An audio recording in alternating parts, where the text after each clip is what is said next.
gustó la entrevista de Liberani?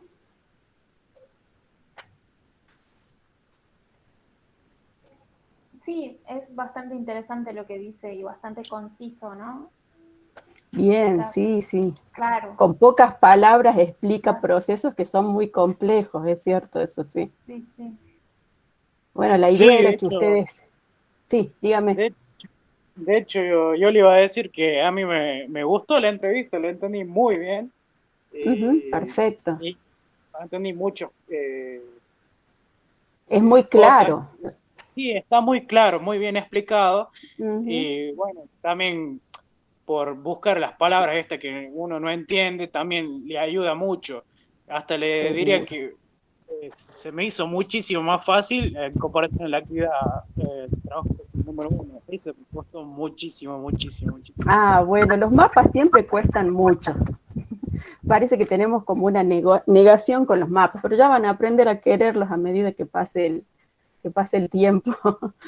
Ah, no, Este, los mapas se me hicieron muy, muy fáciles y los terminé bastante rápido, pero el tema era la lectura.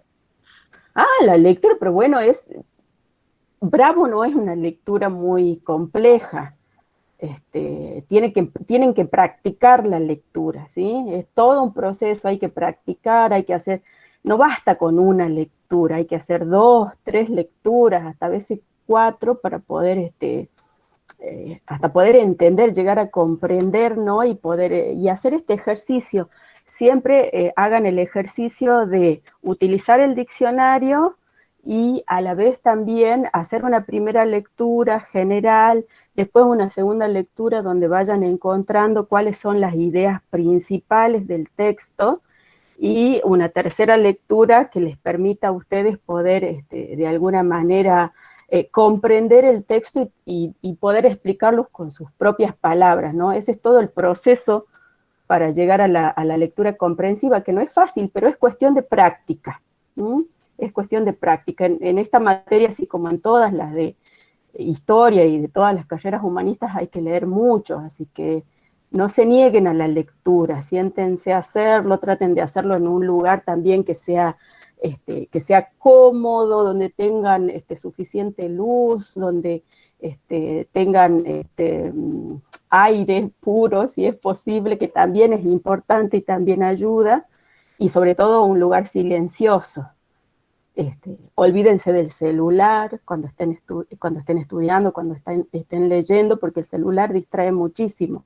Llega un mensaje y la reacción inmediata es ver el mensaje, no. Hagan la prueba de leer y estudiar dejando guardado el celular en algún lado y van a ver que va a ser mucho más productiva la lectura. Bien, sí, la entrevista de Mario Liberani tiene por objeto que ustedes puedan conocer primero a Liberani, quién es el autor y cuál es la importancia y la vigencia de sus teorías en la actualidad, y por otro lado, que entiendan la importancia que tiene la escritura como uno de los hitos más importantes en el desarrollo de la humanidad, y también que no solo es un punto de partida, sino también una consecuencia de todo un proceso de progreso económico, de progreso político también y administrativo de las sociedades, que hace necesario el surgimiento de la escritura. ¿Mm? Eso ya lo vamos a ver mucho más específicamente en las próximas clases cuando trabajemos el tema de revolución urbana. Porque bueno, según los especialistas, la escritura es uno de los factores que son consecuencia o forman parte de este proceso de la revolución urbana. Bien, bueno, antes de que comencemos con la clase, quería hacerles algunas recomendaciones respecto a la presentación de los trabajos prácticos. Nosotros, en el primer trabajo práctico sobre cartografía histórica, pusimos algunas indicaciones o recomendaciones a tener en cuenta en la presentación de los trabajos prácticos. Esas recomendaciones son comunes a todos los trabajos prácticos. tanto lo que tiene que ver con los aspectos formales, ¿sí? Por ejemplo, colocar en el documento que ustedes van a enviar su nombre, su apellido, lo cual es fundamental, nombre y apellido completo, DNI para quienes todavía no han aprobado el MAC y para quienes ya lo han aprobado o son recursantes, el número de matrícula. Seguramente ya está en marcha su proceso de matriculación. Me imagino que dentro de poco ya van a tener su número de matrícula, que va a ser su número de identificación como alumnos. Entonces, cuando lo tengan en los prácticos, por favor, traten de poner su número de matrícula, ¿sí? El nombre completo, ¿sí? Porque son muchos y hay muchas personas con el mismo apellido. Pasa este año eso, así que es necesario que pongan su nombre completo. Otra cuestión, que la presentación en cuanto a la redacción sea correcta. Traten, una vez que terminan de elaborar una respuesta, traten de revisarla. Y después, cuando terminen todo el trabajo práctico, revísenlo también para que no haya, para evitar errores, ¿sí? Se han detectado muchos errores de ortografía, muchos errores de redacción, lo cual es lógico. Y como les digo, este es todo un proceso en el que ustedes van a ir adquiriendo herramientas para superar estas cuestiones. Por eso los trabajos prácticos individuales para esta primera etapa, para que ustedes, para poder mostrarles, hacerlos ver cuáles son los errores que van cometiendo y de esa manera los van a poder ir superando, ¿sí? Hay algunos que han presentado exactamente el mismo mapa, con las mismas características. Tengan cuidado con esas cuestiones. Ustedes tienen que hacer un trabajo autónomo, trabajen solos. Sí se pueden ayudar, yo no digo que no se ayuden, que no se comuniquen, pero traten de presentar su propia producción. Por favor, eso es muy importante. Bueno, y en la medida de lo posible, por favor, envíen los trabajos en formato Word. Esto se los pido, sobre todo para poder hacer las correcciones. En el formato Word uno puede insertar en el texto comentarios, lo cual no se puede hacer, por supuesto, en un formato PDF. Así que, en la medida de lo posible, traten de enviar sus trabajos en formato Word. Bien. Aquí alguien está escribiendo. Magali Ortiz dice que el punto 4 no lo entendió. Punto 4 de la entrevista. Sí, profe. Recuérdenme el punto 4, que ahora no lo tengo a mano el práctico.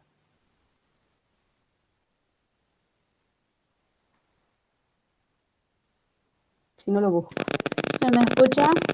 Sí, se le escucha perfecto. Dice, ¿en qué lugar, contexto cultural y político se produjo la entrevista? Bien, sí hubo varias personas que consultaron.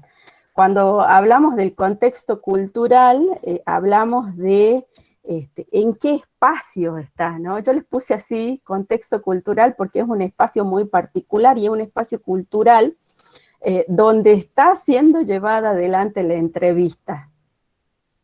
¿Alguien lo pudo advertir? Puede que sea, profe, disculpe, puede que sea en la, como le dice en el texto, la invención o la toma de de la web, queriendo que reemplacen el papel y la escritura. Puede que sea eso. No, era mucho más simple que eso. El Museo de la Ciencia de Barcelona. Muy bien, en un museo, ¿no es cierto? En un museo Sí. donde Liberani estaba observando escritura cuneiforme, ¿verdad? Un objeto con escritura cuneiforme. Aparte, también estaba bien si poníamos el lugar de la entrevista, que era en Barcelona. Sí, también puede ser, pero más específicamente la cuestión del museo.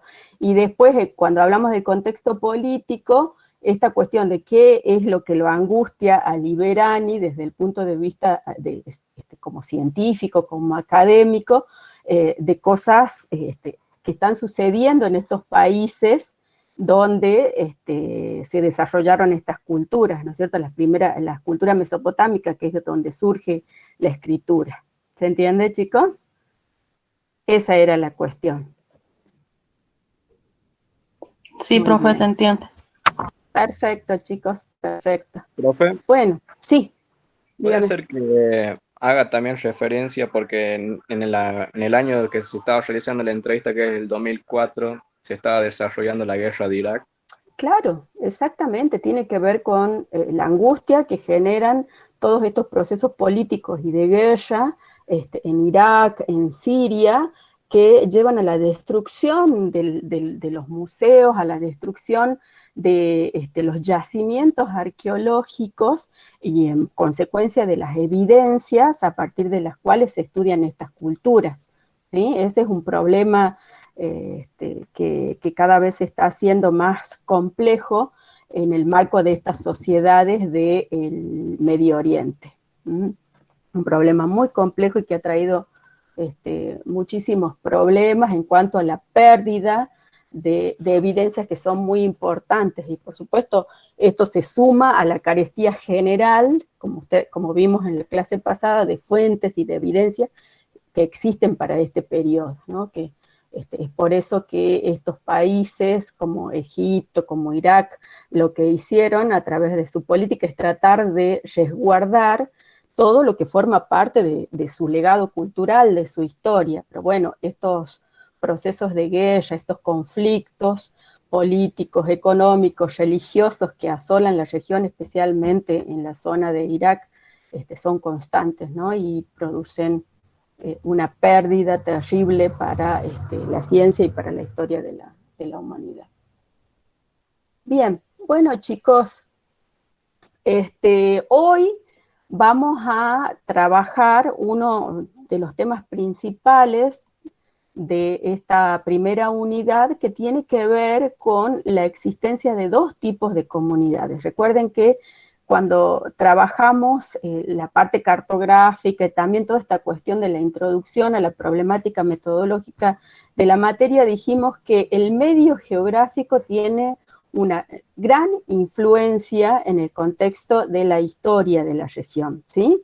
Y esa influencia es muy marcada, sobre todo porque genera distintos tipos de grupos, podemos decir, o de comunidades que tienen actividades totalmente distintas, costumbres diferentes,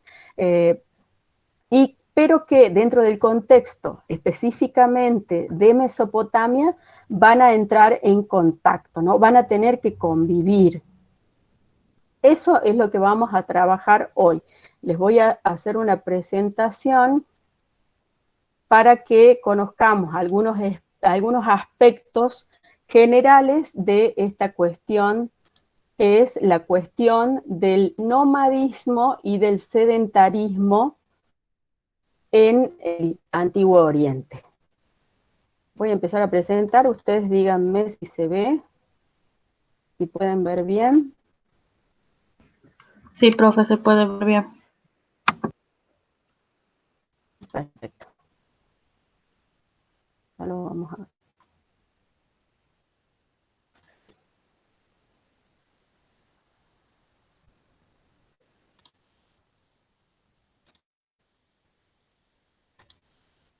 Ahí está. Creo que ahí van a poder ver mejor. ¿Estamos bien ahí?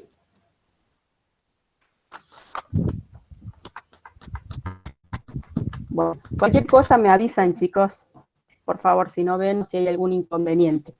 Bueno, en este caso y para este tema, para el tema del nomadismo y del sedentarismo, vamos a utilizar un texto en particular que es una compilación de trabajos que realizó un especialista muy importante de historia antigua, que es Jorge Silva Castillo, ¿sí? Él trabaja específicamente sobre el pueblo mesopotámico, y en este caso él fue quien participó y quien organizó un congreso, el 30 Congreso Internacional de Ciencias Humanas de Asia y África, en México, y en este congreso se trató la cuestión de los pueblos nómades y sedentarios, y se trabajó específicamente acerca de la relación entre estos distintos grupos en el ámbito del Antiguo Oriente. ¿Qué entienden ustedes por nomadismo y sedentarismo? ¿Alguien se anima a Profe, explicar? Sí. sedentarismo sería la persona que tiene que vivir en un lugar fijo y nomadismo sería que tiene un estilo de vida que se vive trasladando y viviendo en diferentes lugares. ¿Puede ser Bien, así? está muy bien.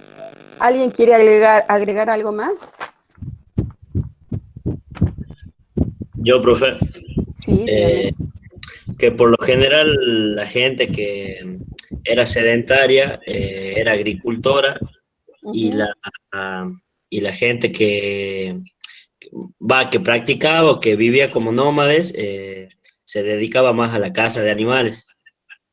Bien, perfecto. Yo, Perfecto, profe, muy también bien. quiero aportar Sí, algo.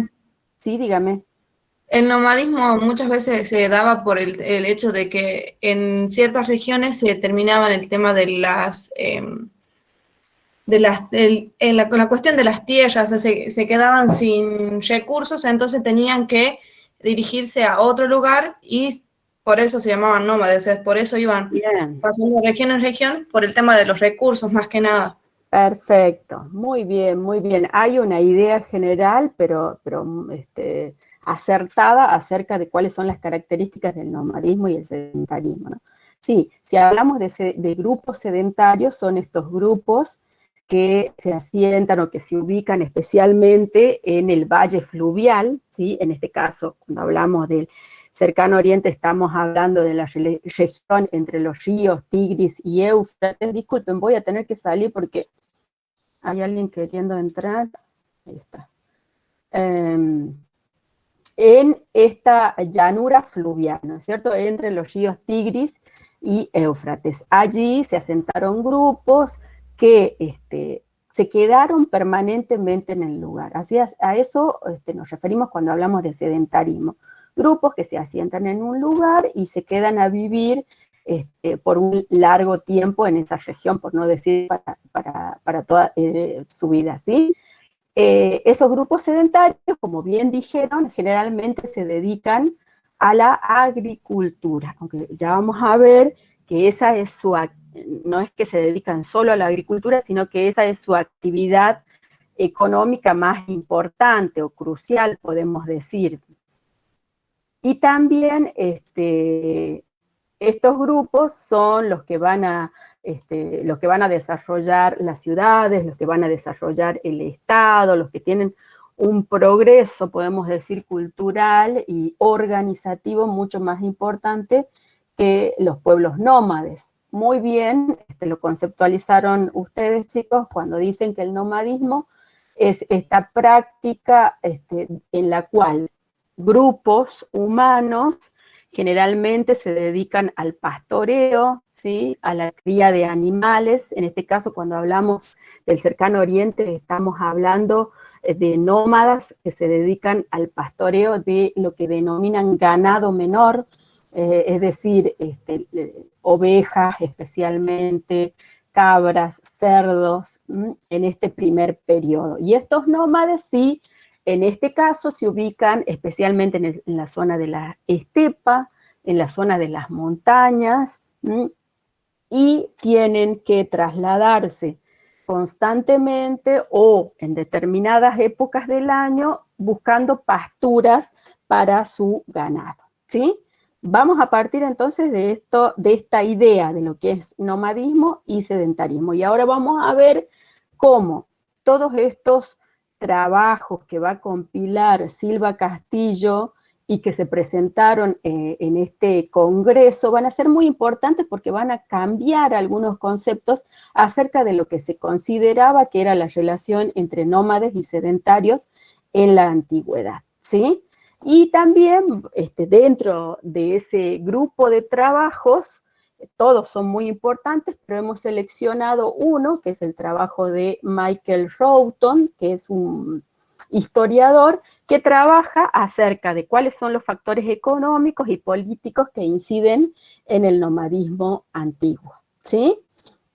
Entonces, ustedes concretamente cuando lean este texto van a leer la introducción del libro, que es escrita por Jorge Silva Castillo y que de alguna manera describe de qué se trata este libro y cuáles son los trabajos que se presentan, y después el texto de Roughton acerca de cómo incide la política y la economía en el nomadismo antiguo. ¿Sí?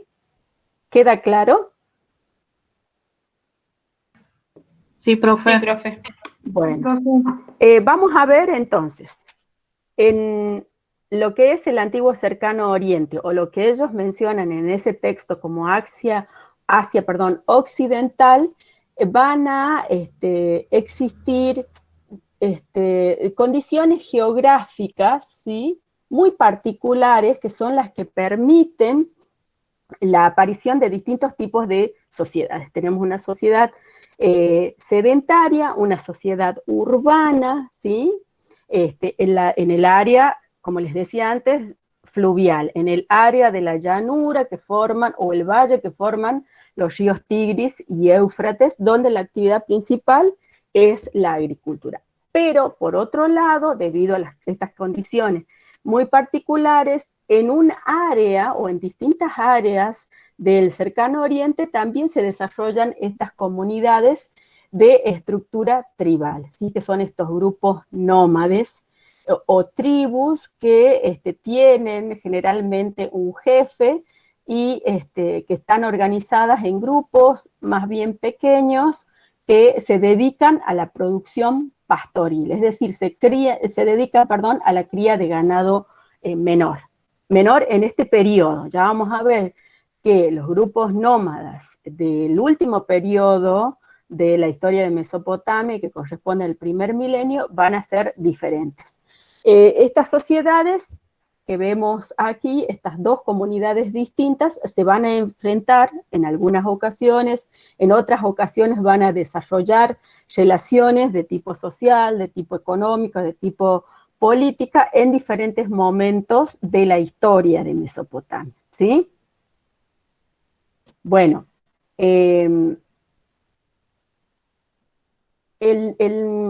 cuanto a las características del nomadismo, tenemos que tener en cuenta, en primer lugar, que existen dos tipos muy distintos de nomadismo. En la antigüedad, en Asia Occidental o el Cercano Oriente. ¿Cuáles son estos tipos de nomadismo?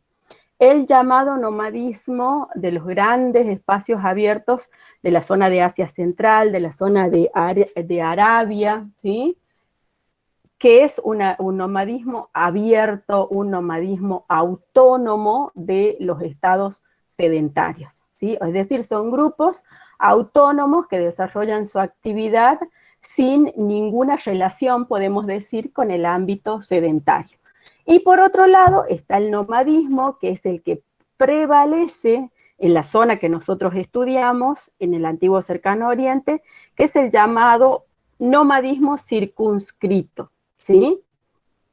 Este nomadismo circunscrito se va a caracterizar por la interacción íntima, dice Roughton, entre nómada y sedentario, ¿sí? Esta interacción se da porque, por cuestiones económicas, pero también por cuestiones políticas, como vamos a ver enseguida, ¿sí? La característica de estos grupos del nomadismo circunscripto es que son formas de gobierno autónomas, ¿sí?, en realidad, pero vamos a ver que en ciertas ocasiones y por distintos motivos van a formar parte también de los estados sedentarios, ¿sí? De alguna manera y por distintas circunstancias se va a tener que producir una relación que vamos a ver que en realidad es una relación obligada por los intereses y por las necesidades de cada uno de estos grupos. Para abordar el estudio de esta relación que existe entre estos dos grupos, Roughton, que es un historiador en realidad, va a hacer un análisis, pero desde el punto de vista de la antropología, ¿sí? Para ello, ¿qué es lo que hace? Va a estudiar las tribus nómadas actuales del segundo milenio después de Cristo, y a partir del estudio de estas sociedades va a tratar de comprender cómo vivían los grupos nómades del segundo milenio antes de Cristo, ¿sí? Esta forma de estudio que va a proponer Roughton es compleja, ¿sí? Es bastante compleja, no es propia de la historia trabaja de otra manera, pero como ustedes han visto en la clase pasada, la historia en este campo de la historia antigua necesita el trabajo o los métodos de otras ciencias, como la filología, como la etnología, o como en este caso la antropología, ¿sí? Bueno, vamos a ver por qué Roughton hace este tipo de estudio. Bueno, específicamente porque las fuentes para estos periodos y especialmente para los nómades son muy escasas y deficientes. ¿Por qué? Sobre todo porque las fuentes o los escritos, los anales, las crónicas, ¿quiénes las elaboraban? A ver qué piensan ustedes. ¿Las elaboraban los nómades o los sedentarios? Y los sedentarios. Los sedentarios, profe. Muy bien, los sedentarios que estaban más organizados, que tenían un palacio, que habían desarrollado la enseñanza de esta escritura cuneiforme que era muy compleja, ¿verdad? Desde allí surgían las fuentes y no desde el ámbito nómade, o por lo menos no se han encontrado desde el ámbito nómade. Entonces se hace muy difícil el estudio de estos periodos.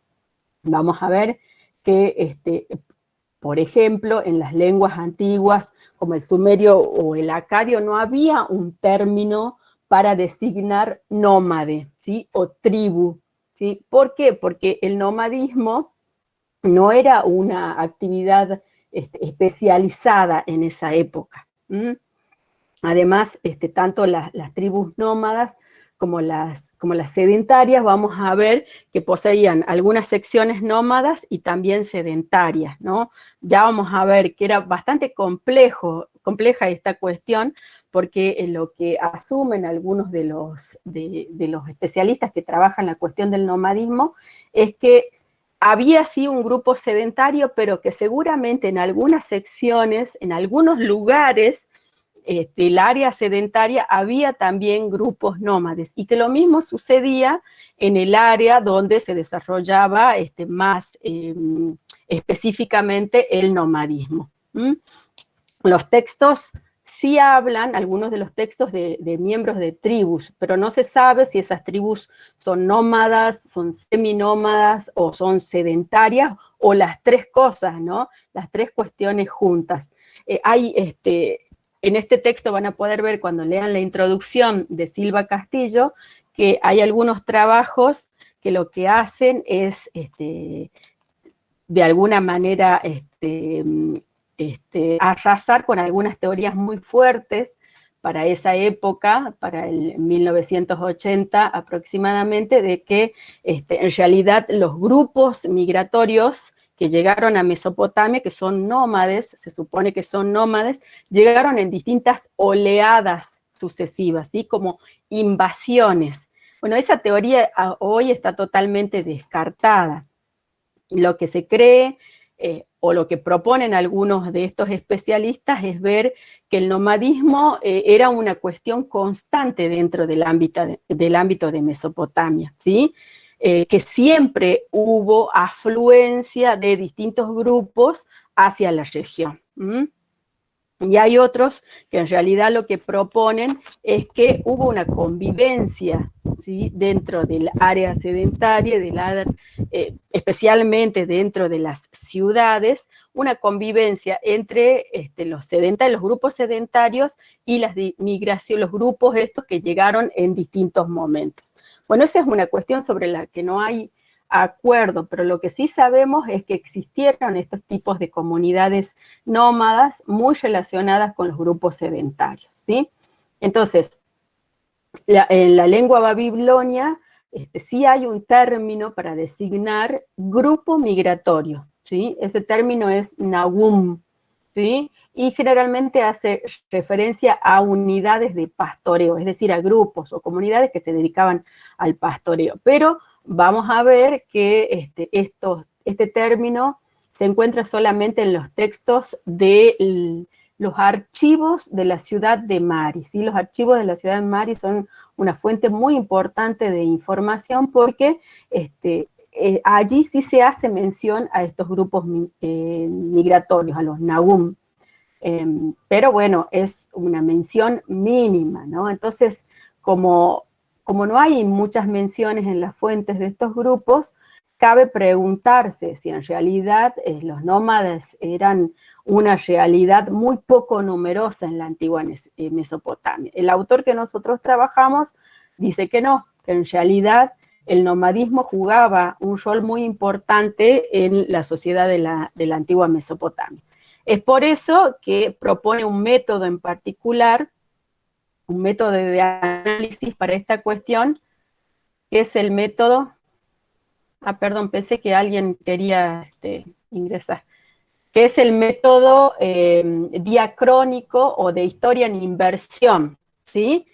¿Por qué? Porque ¿qué es lo que hace Troughton? Busca evidencias entre los grupos tribales, los beduinos nómadas de la actualidad o del segundo milenio después de Cristo, para tratar de entender cómo se daba la interacción entre nómades y sedentarios en el segundo milenio antes de Cristo. Por eso, historia en inversión o análisis diacrónico, ¿sí? Como veíamos antes, la aplicación de este tipo de técnica es complejo, puede llevar a equívocos o a problemas, hay que usarlo, pero con mucha prudencia, dice Troughton, y no pensar que la evidencia del segundo milenio después de Cristo va a ser una prueba para entender cómo vivían las sociedades del segundo milenio antes de Cristo, sino que todas estas evidencias de las sociedades nómadas actuales tienen que servir como una especie de guía para entender también a través de otras evidencias que pueden ser escritas, que pueden ser iconográficas, cómo vivían y cómo era la relación entre nómades y sedentarios en el segundo milenio antes de Cristo. ¿Se entiende hasta acá, chicos? Sí, profe. Profe. Sí, profe. Perfecto, perfecto. Cualquier duda que tengan, por favor, ya saben que pueden hablar. Profe, Bueno, sí, dígame. una pregunta, no sé si eso lo vamos a abordar más adelante, pero también lo incluiría dentro de las evidencias que se encuentran de los nómades, aquellos textos en donde se los trata básicamente de forma despectiva como los bárbaros. Bien, sí. Todo el tiempo vamos a ver que las fuentes hacen alusión a estos grupos que llegan, ¿sí? Y a veces llegan con violencia, y por eso son tratados como grupos marginales, como grupos bárbaros, ¿sí? Que además son incivilizados, ¿no? Para el ámbito de la ciudad. Pero eso tiene que ver con el hecho de que los grupos nómades no solo se dedicaban al pastoreo, sino que también de alguna manera estaban en zonas estratégicas de las caravanas comerciales, y a veces se dedicaban al saqueo de las caravanas comerciales, por ejemplo, y por supuesto, como les decía antes, a la irrumpieron en distintos momentos de la historia de Mesopotamia y se hicieron con el poder dentro de Mesopotamia. Sí, muy bien, perfecto lo que usted dice, sí, eran considerados de esa manera. ¿Sí? Dígame. Le escucho.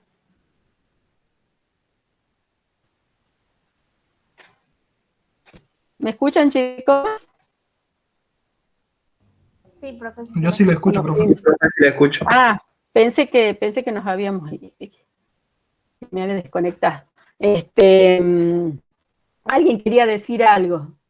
No sé si es así. Sí, profe, yo. Sí, dígame. ¿Podría explicar la diapositiva anterior? Porque justo se me ha cortado el internet. Bueno, en la diapositiva anterior estábamos viendo la cuestión de las fuentes y del método que va a utilizar Troughton. Decíamos, en líneas generales, que las fuentes son muy escasas, ¿sí?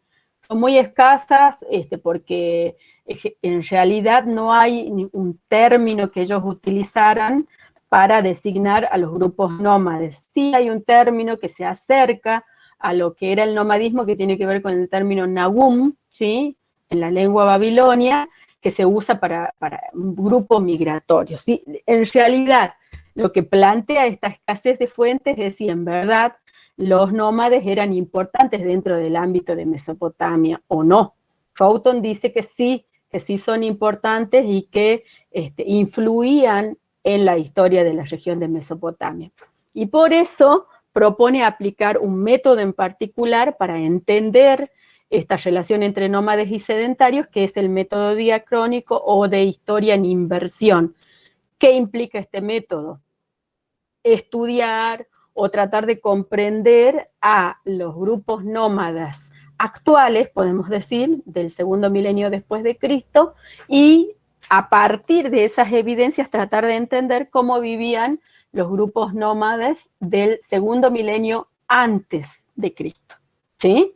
Aunque bueno, lo que recomienda es tener cautela con la aplicación de este tipo de procedimientos porque puede llevar a equívocos. Pero como siempre pasa, lo que se trata de hacer es comparar, contrastar los distintos tipos de evidencia que existen para así poder llegar a una realidad, podemos decir, o a una especie de verdad, ¿sí?, aproximada acerca de cuáles eran las características de esta relación entre nómades y sedentarios, ¿sí? Bien, ahora, ¿cuál es el objetivo principal de Troughton a través de este estudio? Es tratar de entender cómo operan los factores políticos y económicos en el nomadismo antiguo. En este caso, en esta primera parte vamos a ver cuáles son los factores económicos que influyen en el nomadismo, ¿sí? En realidad, hay muy pocas evidencias directas acerca de cómo era el nomadismo, cómo se manejaba el nomadismo en lo económico. Lo que se cree es que posiblemente haya existido el trueque entre nómades y sedentarios. ¿Saben qué significa la palabra trueque? Sería la acción de intercambiar un producto por otro. Muy bien, el intercambio, en este caso, por supuesto, el intercambio de productos entre estos grupos, entre los nómades y los sedentarios. Pero en realidad no hay pruebas de que esto haya sido realmente así, pero es posible entender cómo puede haber sido esa relación económica a través del análisis del medio ambiente, de la geografía de la región y especialmente de la cuestión climática. A partir del estudio o de tratar de entender cómo era el clima en esta región se pueden hacer algunas deducciones y surge la teoría que se denomina teoría del riesgo económico. ¿Qué pasa? Tanto en el área sedentaria como en el área nómade había problemas que tenían que ver con lo geográfico, que tenían que ver con el clima, que ya conocemos nosotros mínimamente, ¿verdad? En el área sedentaria, ¿qué pasaba? Había una gran variación de las precipitaciones, ¿sí? Tal era esa variación que podía haber momentos en que se produzcan cosechas maravillosas y otros en los siguientes años en los cuales haya hambruna. ¿A qué se debía eso? A ver si se acuerdan. ¿Qué pasaba con los ríos? Se desbordaban, generaba inundaciones en el lugar. Bien, bien. A veces las inundaciones eran benéficas y a veces no, podían arrasar los pueblos, ¿verdad? ¿Y qué otro problema había? La salinización de la tierra, profe, y la pérdida de fertilidad. ¿Y qué más? Perfecto, pero ¿qué más?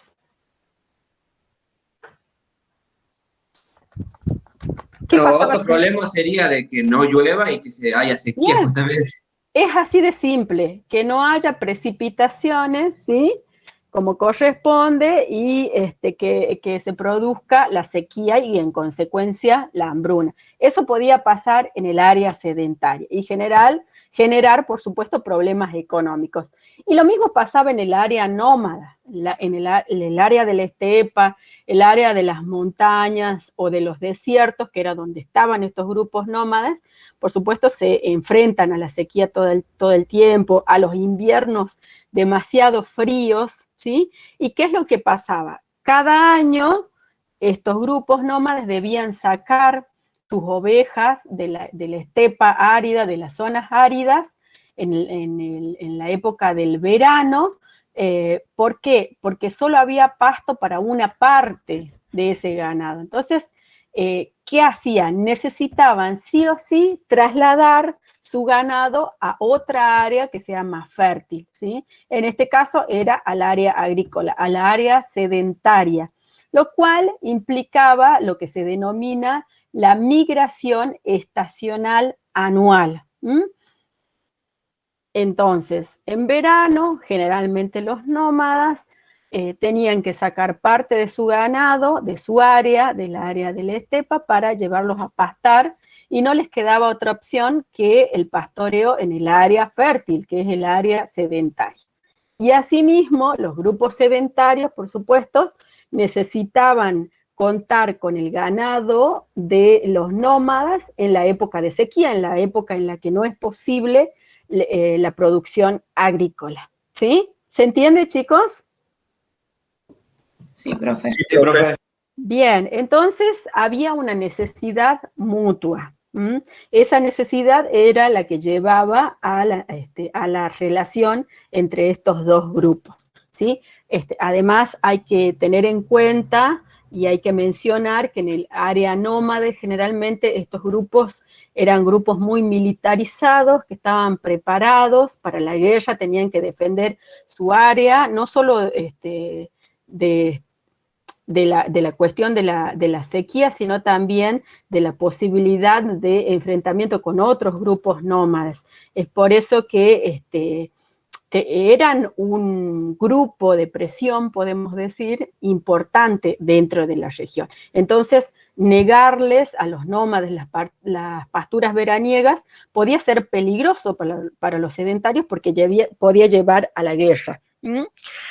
Pero a su vez, el hecho de que los nómades necesitan pastar su ganado en el área sedentaria también les dio a las autoridades del Estado, de las grandes ciudades, un cierto dominio sobre los nómades, ¿sí? Se ejercían una especie de presión entre estos dos grupos que llevaba, por supuesto, a la necesidad de una relación mucho más importante entre ellos. Bueno, habíamos dicho entonces que estos grupos migratorios, que serían los sedentarios, son los Nahum.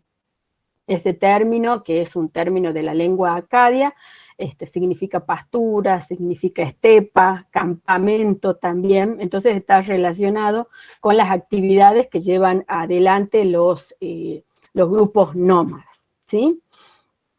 La vida de los nómadas era muy peligrosa, era muy incierta, porque podía pasar que en invierno, cuando emigran a la estepa, podían encontrar que una tribu más fuerte, una tribu más numerosa podía ocupar sus zonas de pastura, y también podía pasar que en verano, al volver al área sedentaria, pueda ocurrir algún problema y se les nieguen las pasturas, ¿sí? Entonces, corrían con estos grandes peligros. Pero también eran una entidad política autónoma, armada, que era respetada, podemos decir, por el Estado sedentario, en el sentido de que constituían, como les decía antes, una especie de grupo de presión importante, ¿sí? Como estaban organizados y preparados militarmente, también podían ser una fuente de reclutas para el Estado sedentario cuando se produce algún problema con otra ciudad. Hay ejemplos, por ejemplo, la tribu de los hananeos, que tuvieron un rol importante en el ejército de la ciudad de Mari. Esto está evidenciado a través de las fuentes del archivo de Mari. Y por otro lado está la cuestión de las caravanas, del comercio terrestre que los nómades utilizaban. ¿Por qué? Porque lo que hacían es cobrar impuestos a esas caravanas o asaltarlas, dependiendo de la situación. También podían asaltar a otras tribus para incrementar su ganado. Pero bueno, más allá de esas cuestiones que se supone que existieron y que evidencian mínimamente algunas de las fuentes que se trabajan y que se utilizan, se sabe sí que las caravanas estas terrestres entre Asiria y la zona de Capadocia, por ejemplo, en Anatolia, que circulaban a través de las estepas sin ningún problema. No hay evidencias de asaltos en los archivos de Mari, que son los más importantes, al igual que los archivos de Kultepe en Anatolia. Ahora, a partir de ese dato que brinda la fuente escrita, cabe preguntarse, ¿por qué los nómades no robaban el ganado del palacio? ¿Sí? ¿Por qué en las fuentes no hay ninguna alusión a robo de ganado de los grupos sedentarios? ¿Sí? Y por otro lado, el hecho de que el Palacio de Mari muestra alguna preocupación por la seguridad de estos grupos migratorios, es decir, de los nómades. Bueno, estas dos preguntas, por supuesto, abren toda una cuestión acerca de qué es lo que realmente pasaba. ¿Cuál era el verdadero carácter de la relación entre los nómades y los sedentarios? Bueno, lo que se sabe es que había una íntima interacción. ¿Qué significa una íntima interacción? Que estaban en contacto permanente y que además había una relación simbiótica entre los nómades y los sedentarios. ¿Sí? Esa relación simbiótica. ¿Saben lo que significa simbiótico?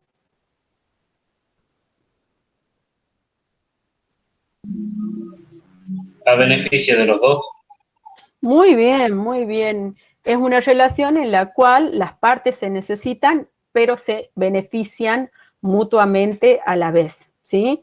Esa relación simbiótica, esa interacción, es propia del nomadismo que caracteriza esta región, que es el nomadismo circunscrito.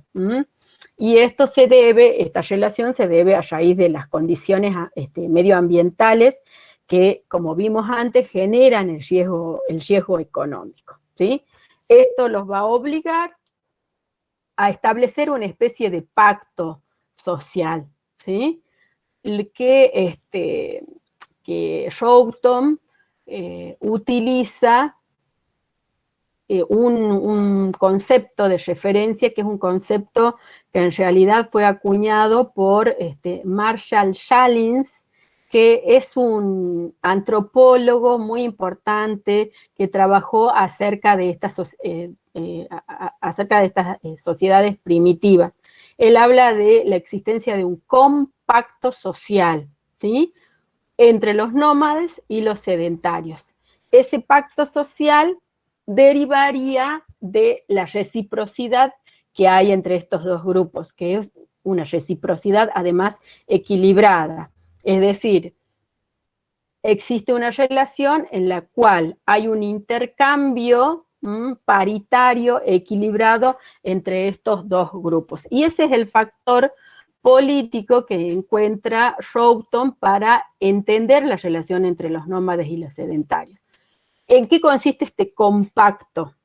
¿Sí? Por un lado, los nómadas, ¿a qué se comprometen? Se comprometen a no asaltar a las caravanas, ¿sí?, a no robar el ganado del palacio a cambio de obtener de los sedentarios los pastos en la época de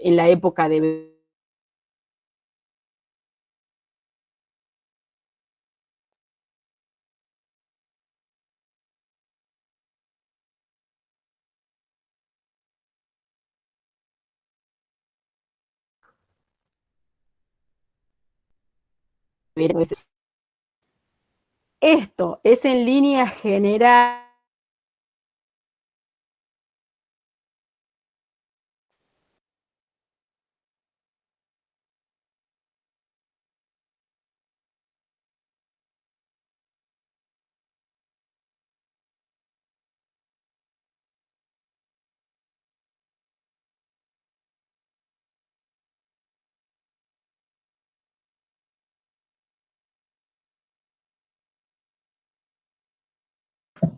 Profe, no la escucho.